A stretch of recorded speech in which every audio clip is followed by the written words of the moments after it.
Okay, Mary, you're all set. Thank you, Michaela. Good evening, everyone. Welcome to the Birchfield Penny Art Center's book club at the center.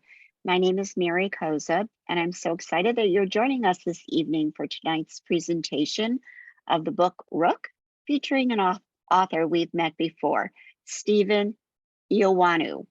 I hope I did that justice, Stephen. You nailed it. Thank you. There is no W in the name, I'm just saying, but it is pronounced as if there were. Well, it seems there are more and more book clubs every day throughout our community. As you know, Buffalonians are a very well-read group of people. Ours is quite unique and very special because we have the authors with us so that you have that opportunity to ask your questions and explore their work on a much deeper, more intimate level. As you know, one of our missions is to support the artists. Those include writers of our community, and we're so happy to be able to do that.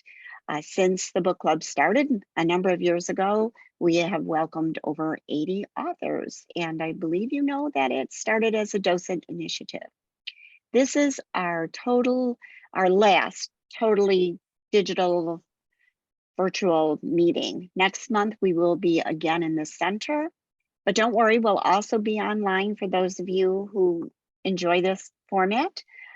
We're going to figure out some kind of hybrid system, and I know it'll work. But if you join us at the center, we can once again share a glass of wine, and maybe someone will bring in those chocolate brownies we used to love, and the authors will be there and you could purchase their books in person.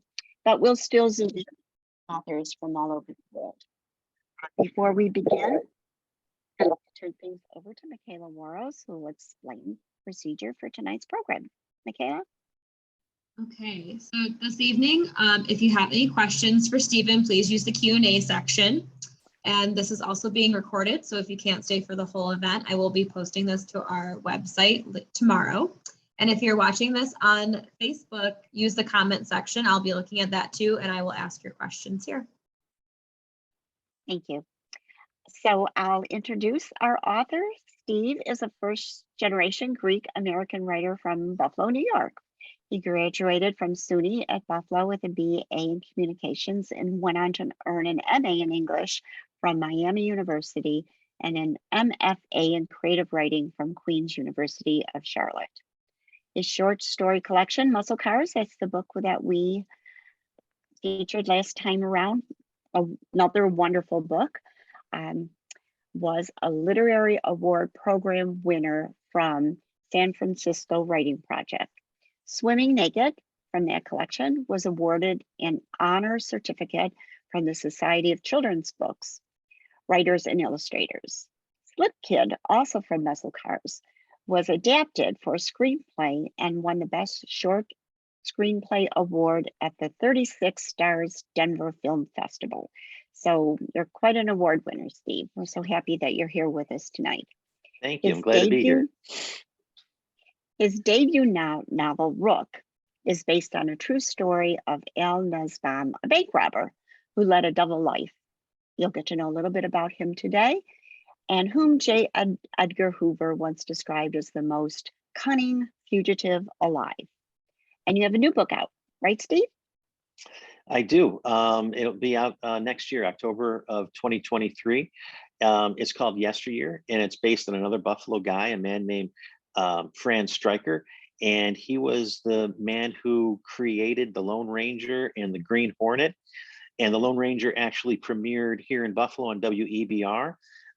And the novel deals with all the trials and tribulations and challenges he has to come up with the idea for a new radio hero. So it's a fun novel, a lot of magical realism in it, and of course set here in Buffalo. Well, we will certainly have you back, and maybe we can do a book launch for you if that's something you'd like to do with us. Sure, that'd be awesome. Do that. So let's start with a few questions, or why don't you start by reading a little passage from the book?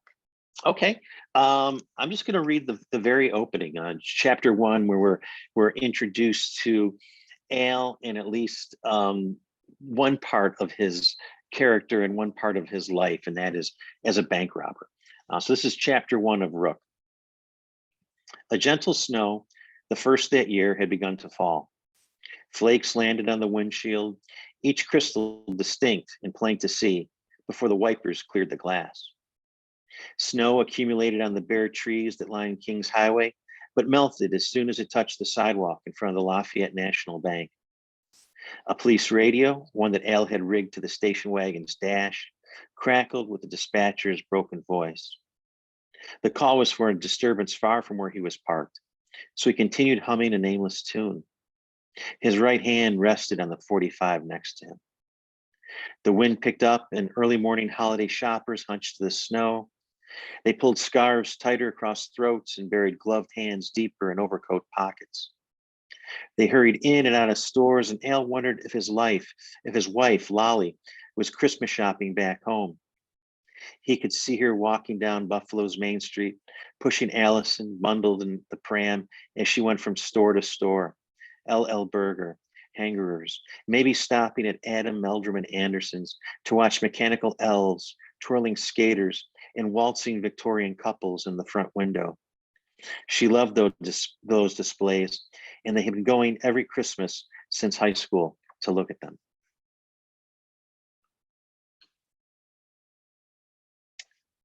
Oh, Mary, you're on mute. And I'm rarely muted, so there you go. There you have it. If you'd be kind enough to share that moment that you described, you knew that this little article you read in the Buffalo News was going to be a novel. If you share that with everybody, I think that's so interesting. Yeah, this was, gosh, probably almost 10 years ago now. It was a Sunday morning.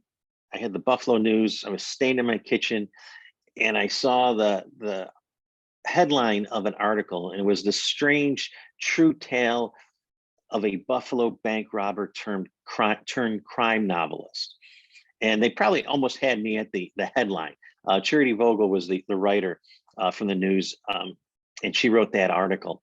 And I started reading about Al, and I was fascinated by him because he was such a walking contradiction. He was a loving family man on one hand, and a very successful and cunning bank robber on the other. And his wife didn't know that he was doing this. In fact, he had robbed 4 or 5 banks before the FBI even knew who he was. And I was just fascinated by that. And then how he also reinvented himself in the second part of his life as a writer, as a crime fiction writer, as a young adult writer. So if you guys remember Scholastic books when we were kids, he wrote novels for them and was published by Scholastic. He wrote short stories for Ellery Queen and Alfred Hitchcock. And I think once I read about that, how he was able to reinvent himself, I knew at that point that I was going to write about Al. Originally, I didn't think it was going to be a novel. I thought it was going to be maybe a novella or a trio of novellas, but eventually it blossomed into a full-blown novel. And it's a wonderful novel. I thoroughly enjoyed reading it. If someone said, would you like to read a book about a bank robber? I would have said, no, thank you. But it was as much a love story as it was a book about robbing banks. Yeah, and I tell, it's being marketed as a crime novel, but I tell people who ask me, well, what's it about? And I say it's as much a story about a marriage coming to an end as it is about a bank robber. So the points of view alternate from chapter to chapter. One chapter deals with Al's life on the road and his quest to steal enough money to come back and escape with his family. And then the next chapter will be about his wife, Lolly, who he left behind. And here's a single mom in the early 1960s, young, she's only 24, 25 years old, trying to pick up the pieces of her life after learning that her husband had been fooling her and had been living this double life as a criminal. And she has to deal with being known as the bank robber's wife here in Buffalo and try to piece her life back together. Steve, can you describe to me a little bit about, or describe for everybody, why it is a work of fiction and not, I know it's a historic fiction, but Sure, yeah. could you explain the difference there? Yeah, it's not a biography of Al Nussbaum. So the main points of his life, the banks he robbed, when they robbed them, how much money he stole, when and where he was arrested, all those are public record. All those were culled from the FBI files. But it's his imagined life. So Lolly's, the entire half the book about his wife, Lolly, is all how I imagined it might have been for a young single mom in her mid-20s trying to pick up the pieces. The inner monologue, what Al's thinking and his desires and his hopes are all fictionalized and comes from my imagination. So these are a fictionalized representation of Al and Lolly Nussbaum, not a biography of them. And how did you construct those personalities around such little bits of information? Where did all that come from? Yeah, a lot of it, Al was a little bit easier because there was much more documented about his life, obviously. Under the Freedom of Information Act, I was able to get his FBI records and his prison records. There's a wonderful biography of the crime writer Dan J. Marlowe, written by Charles Kelly, who was Al's writing mentor while he was in prison. And they actually were roommates after Al was paroled. So there was a lot of information about Al's demeanor and personality in those works. Lolly, I just relied on imagination. What would it be like to be this person who had to deal with this at that time? So it's interesting. Al's daughter, who's in the novel, she's just an infant, reached out to me 2 weeks ago, I guess it is now, and wants to chat and have a conversation. So that should be really interesting, comparing her real life parents to my fictional renderings of them. I think that's going to be an interesting cup of coffee we're going to have. Yes, it is. I'd like to be a fly on that wall and hear what she has to say. And then those parents, so different. I mean, the father who is nurturing and loving and tolerant, and the mother who I could see her in my own mind's eye just puffing on that cigarette. And well, here's the thing. I mean, I have a main character, or one of the main characters, who is a criminal, an unrepentant criminal who enjoys robbing banks. He describes it as playing chess for cash prizes.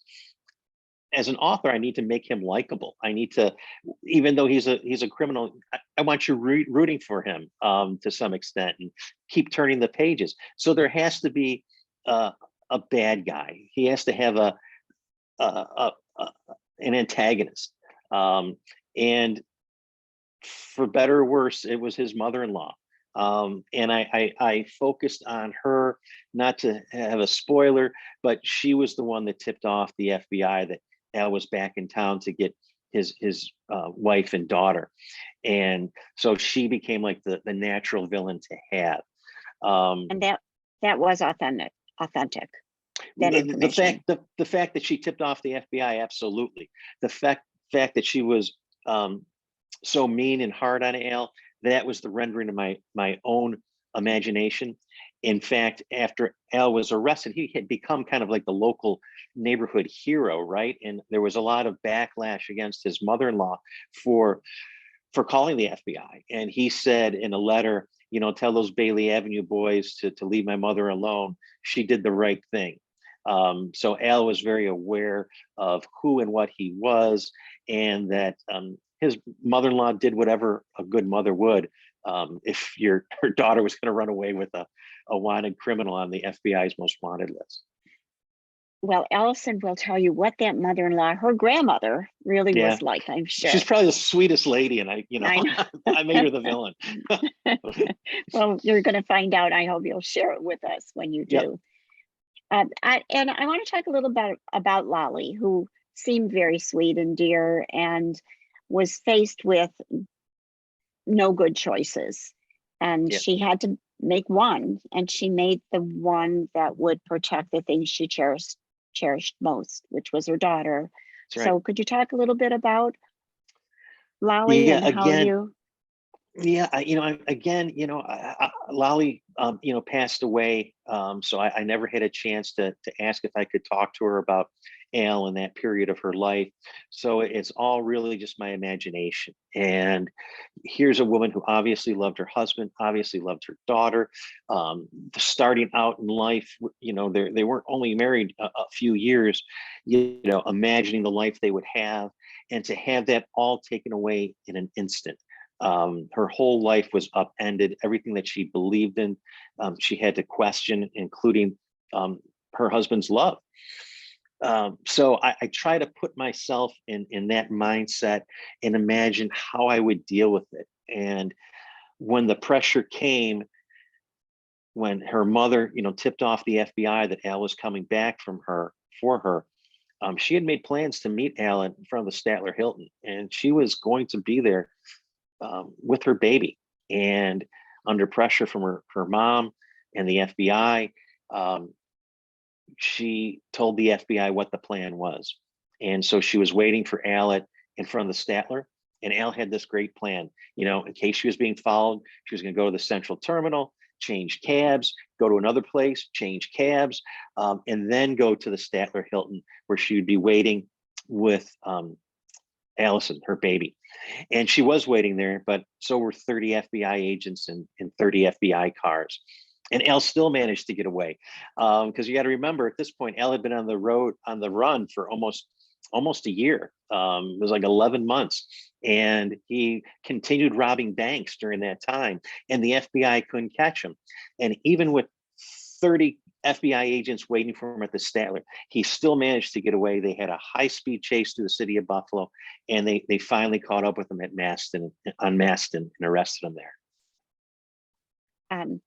It's just really fascinating, the whole story, and I love the way you brought them to life. I really do.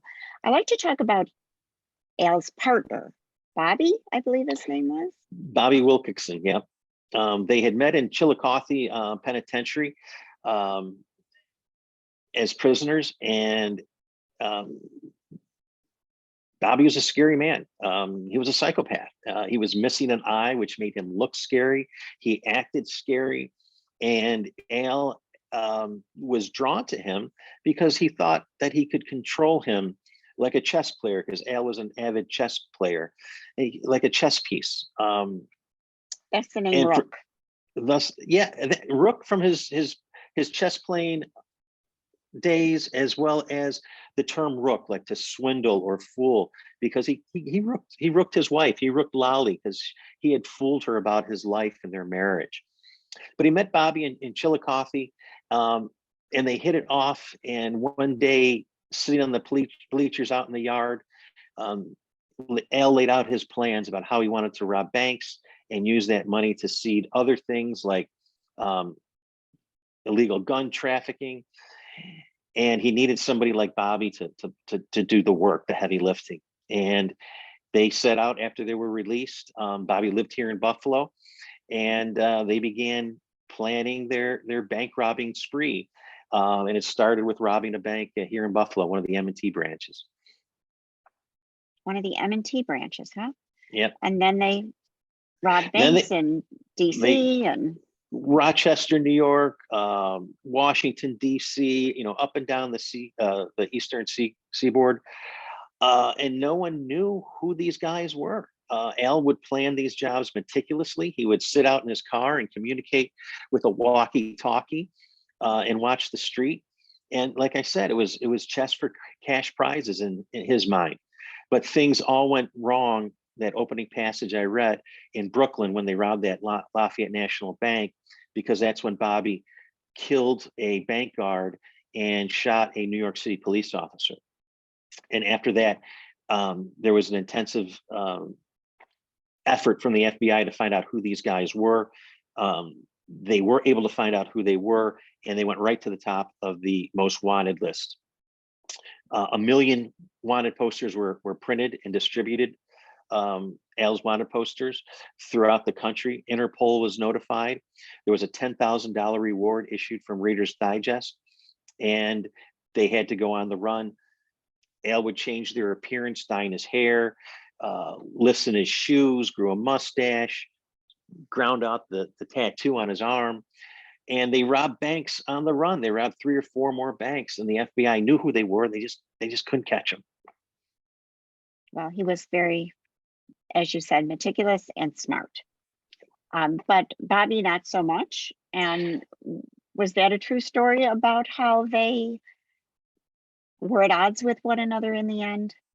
Yeah, they did. They had a falling apart, like most criminals do, over greed, and the direction of how they should rob banks, and the direction of where they should go in terms of being more aggressive in their bank robbing, not being so meticulous.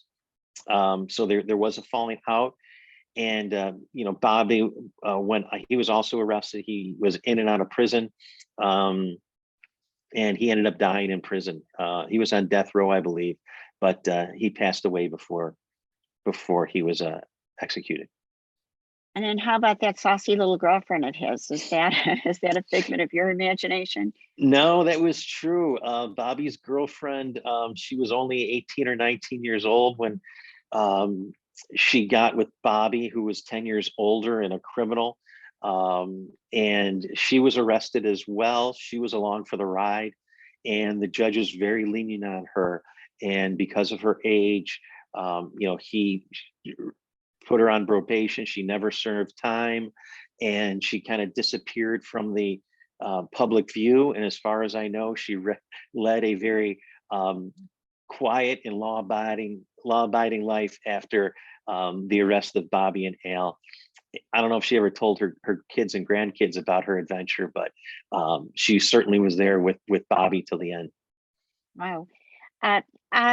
You have a lot of really beautiful, wonderful, darling, really references about the city itself, and almost as if Buffalo is one of the characters in your book. And so I just like for you to talk about that a little bit. And also, do you worry at all if those kind of references keep the book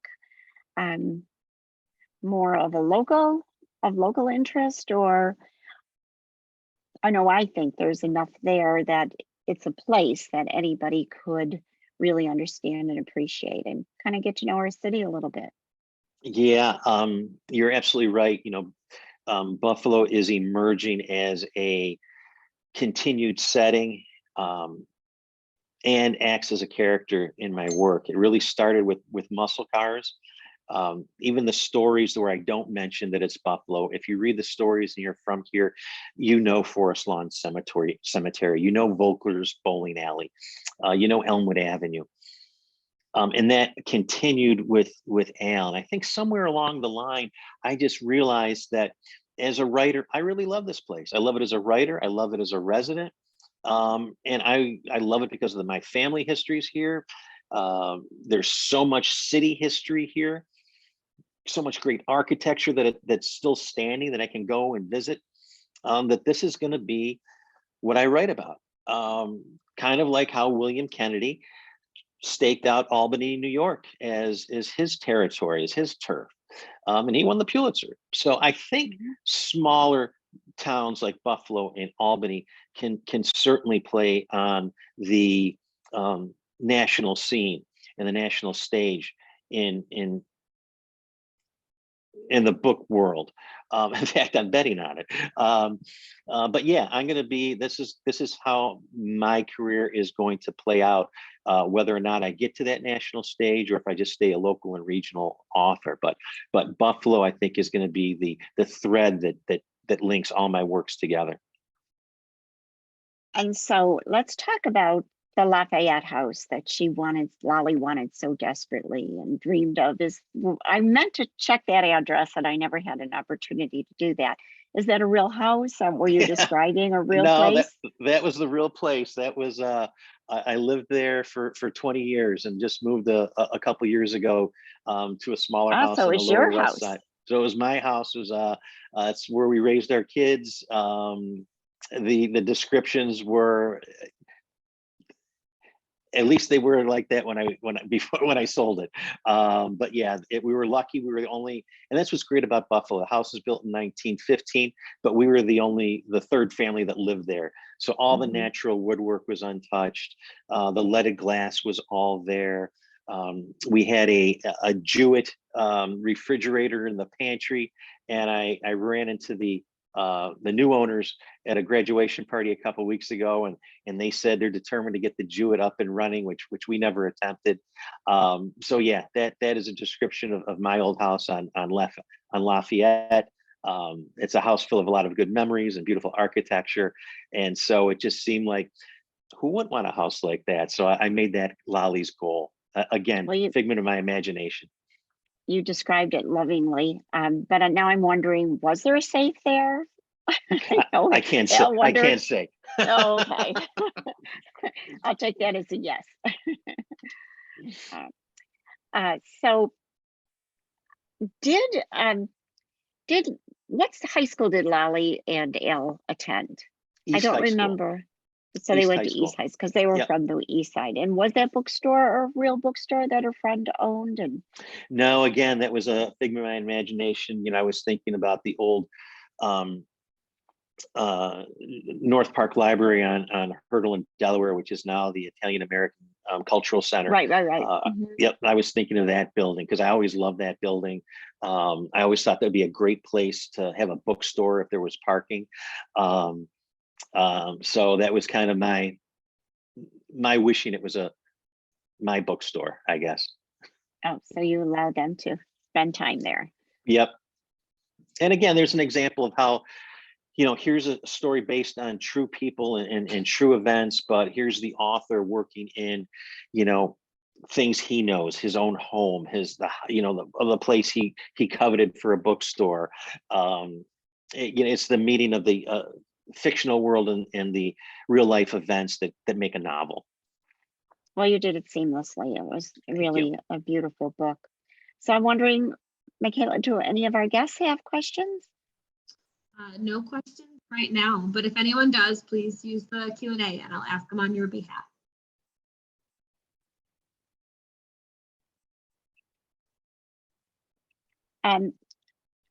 I asked you beforehand what high school you went to, so maybe you'd like to share that with everyone.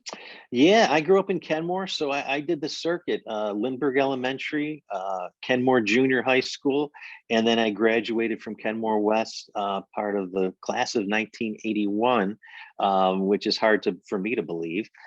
We just had our 40+1 reunion this summer because we couldn't have it during COVID. So it was good to see kids that I literally had gone to school with since kindergarten. And would you go backwards a little bit and talk a little bit about muscle cars, which was very well received when you came to visit us, because I hope that our guests will start reading your work. Yeah, thank you. Muscle Cars, I describe it as 17 short stories about men making poor decisions. And that really is like the crux that holds it together. And a lot of times those decisions were made before the short stories even start, and they're left to deal with the ramifications of those decisions. So it grew out of my thesis from Queens in Charlotte when I was doing my MFA program. It was my thesis, and I was, up till that point, I was really a struggling writer. I'm struggling to get anything published, like just a couple stories every decade. It was really a barren time for me. And then something clicked at Queens. I don't know if I had lived enough or had read enough or had just gotten better at my craft or finally understand how to put story together. Something clicked and I went on a run of all those stories. All 17 of them were published before they were put into a short story collection. And after that, I was just off to the races, writing nonstop ever since. But again, those stories are set mostly in Buffalo, even if I don't name the city. And it's a interesting cast of characters. There's a story, it came out of one of our high school reunions. the story called Stealing Ted Williams' Head, when these two high school buddies decide they want to steal Ted Williams' scientifically frozen head and bury it in Fenway Park. And that's true. His Ted Williams' head is frozen out in a warehouse in Arizona. There's a story about a man who is in financial problems and needs to sell his prized autographed baseball from the New York Yankees that's signed by all the greats to raise cash. So there's a lot of interesting stories and interesting characters in there. And so that was part of your thesis, and you told me early on that you write every morning from 5 to 7. Yeah, right? that's I've got a day job, and so the only time I really have is from either before work or after work. And after work, I'm too tired to really tap into that creative energy that you need to write fiction. So I set the alarm at 4:45 and get up, and I write from 5 to 7. And I've been doing that since the kids were small, and now they're adults and on their own. And something funny happened to me while I was writing Rook. It was a November morning. The alarm goes off, and it was one of those cold November mornings. It was still dark out, and I physically could not get out of bed. Couldn't get out from underneath the covers and walk upstairs to my office. And that went on for 2 or 3 days. And when you're a writer and you miss writing days, you beat yourself up. You feel bad. You feel like you're lazy. You feel like you're no good. And then I realized I could bring my laptop downstairs and just have it by the side of my bed. And so that's how I started. That's how I finished writing Rook. The alarm would go off. I'd turn on the lights. I'd grab my laptop, prop myself up in pillows, and start writing. And I pretty much have been doing that ever since. So one day I would love to get up at 7, walk the dog, have breakfast, and start writing at 9 o'clock. But we're not there yet. Not even on a Saturday? No, I still do it. I still stay in that. I believe I don't have a lot of routines like some writers have to burn candles or have a certain lighting or pen or whatever. But I do believe that you need to write every day at the same time, at the same place. Just you're going to work, it's your job. And so are you continuing to write short stories and sending them off? And occasionally, since Muscle Cars came out, I probably had maybe 4 or 5 more short stories published, but I've really been emphasizing working the longer form with novels. Rook being the first, Yesteryear being the second, and I have a third novel that I wrote during the pandemic. I call it my pandemic novel. It has actually nothing to do with the pandemic, but I started writing it right after we were locked down and finished it like 2 years later, almost to the day. Again, that's set in Buffalo. It's set in the 1940s. It's about an alcoholic private investigator who wakes up at his room in the Hotel Lafayette, and he's missing 5 days of his life, but he's also missing 2 bullets from his gun that's been fired. And the book deals with trying to piece together those missing days. And that one, we should have an announcement fairly soon about that book, but I can't talk about it yet.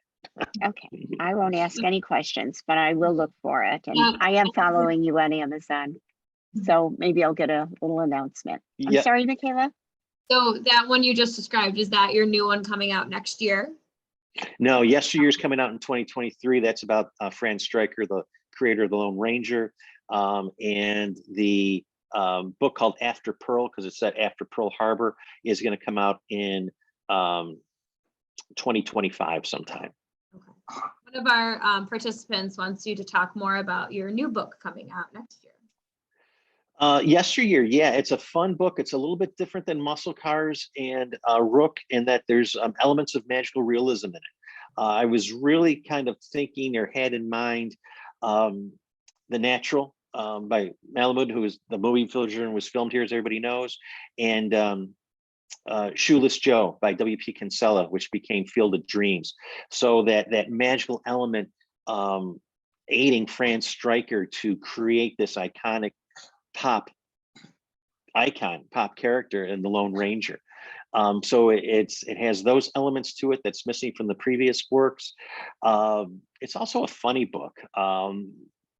I think there are elements of humor in Muscle Cars, but after writing Rook and Muscle Cars, back to back, I felt like I just needed to lighten up a little. And my idea for this, because it was kind of inspired by those two baseball novels, my mantra was swing for the fences. So there was going to be no joke too broad, no brushstroke too broad.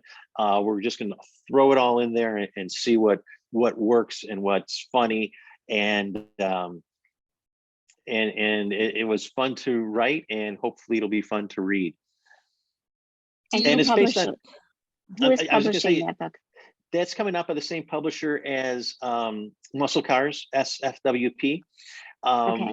And I should say the other characters, Fran Stryker was a real person, and I have other characters of that day as characters. So Jimmy Slattery, the famous lightweight champion from South Buffalo, he plays a major role in the book.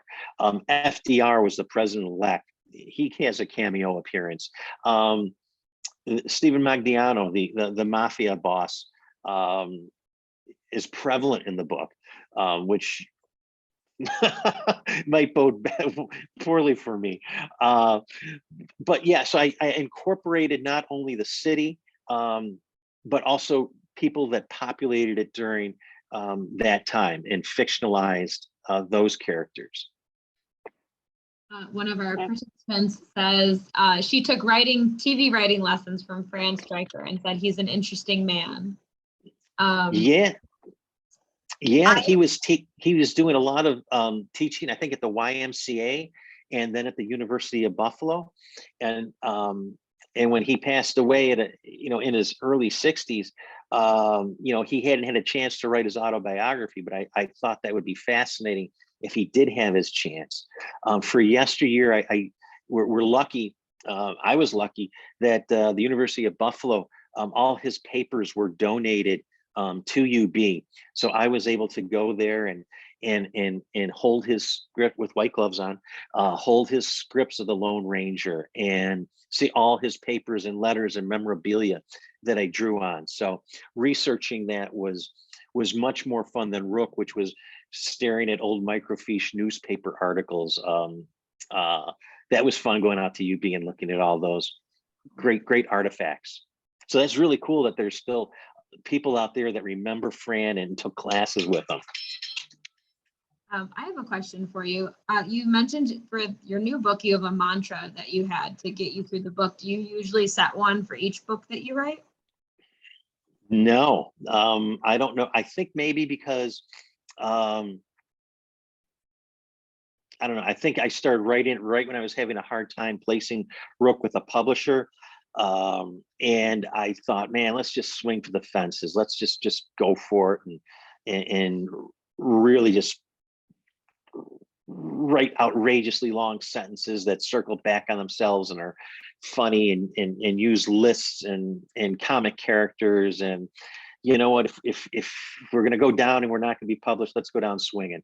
And so that was my take on how I approached yesteryear. With After Pearl, the book that's going to come out in 2025, it was during the pandemic, and we read to escape all the time.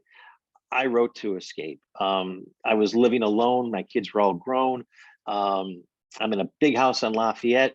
My 9 to 5 never changed because I've always worked remotely from home. But after 5, what do you do when you're in a lockdown? So I would write in the morning, and at night I would reread what I wrote the day before or days before. So I would fall asleep with that story percolating in my mind. So when I woke up at 5 o'clock, I would just hit it hard. And so I didn't have a mantra with that. It was just helping me get through those dark days of COVID.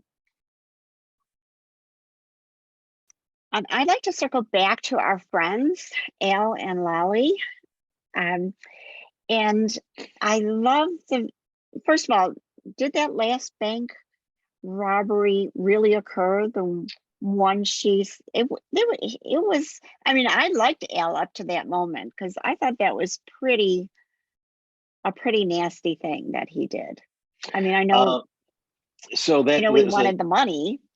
Yeah, that was a true story. There was a bank in Peoria, Illinois, that was robbed remotely. The bank robber never stepped foot in the bank, which was Al's MO. He was able to get the bank president to bring the money to him. And he did it by phone calls. And he was threatened. He threatened the owners, the president's, saying that he had his wife being held kidnapped at his house. So get the money, go to this payphone, go to that payphone, drop it off at a Wendy's. And that was all true. Al was picked up and questioned by the FBI. As far as I know, no arrests were ever made. It's an unsolved crime. The money was never recovered. There was not enough evidence to bring charges against Al. Whether or not he committed the crime or not, he never admitted it one way or the other. But it would have fit his character if he did.